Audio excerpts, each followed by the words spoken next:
This is Fox News First.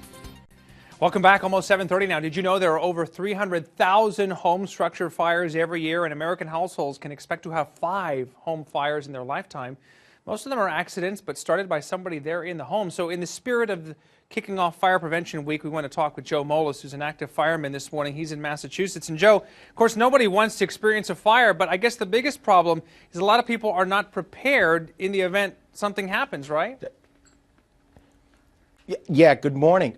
Yeah, preparation is vital. By having an escape plan, or actually working smoke alarms, the detection is very, very important. For over 90 years, NFPA has been a proud sponsor of Fire Prevention Week. But this year, we partnered with LEGO to really promote a great way of reinforcing learning through play with the children. So you are surrounded by Legos right there. Looks like a pretty impressive display there. Can you give us an idea of what exactly you have there and that partnership with Lego?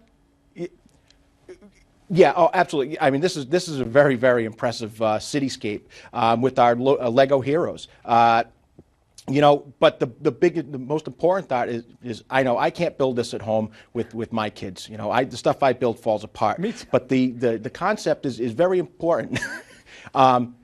Build your home and practice your escape plan, and do something with the child is familiar with. What are some basic things, though, Joe, in coming up with that plan? I mean, I've got 3 kids, 8-year-old and 3-year-old. How do you communicate them what to do to make it simple so that if something does happen, they know exactly what to do? I'm sure this week your 8-year-old is probably going to be in school, and then they're going to have some sort of fire safety presentation, or the local fire department is going to come out, to celebrate Fire Prevention Week.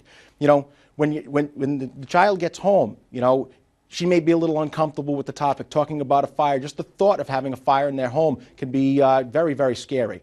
But, using the familiar medium. So, you sit down, open the dialogue while they're playing, build the model of your home. Hey, what would you do in case of a fire? It's a great way to start the dialogue and make them more comfortable learning that very, very touchy subject.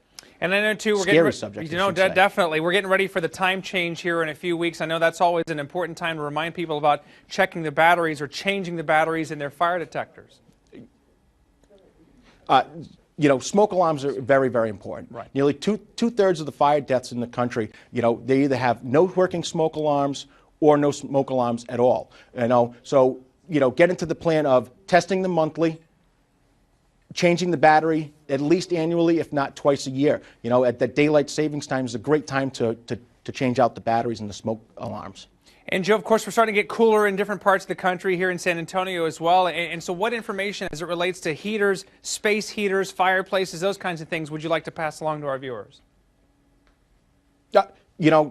Fire risk increases during the winter months. There are more fires in the winter months. But the most important part you can do is go to visit Sparky.org. There are plenty of downloadable fact sheets. There's a home fire safety checklist that you can go. Include the child in the safety checklist to get them familiar with what's going on. You can also find some great tips and build ideas with the children at buildtogether.com. It's a great Lego site. Very good information. Joe, thank you so much for your time this morning, and happy Fire Prevention Week to you, sir. Thank you. Thank you. Thank you. Okay.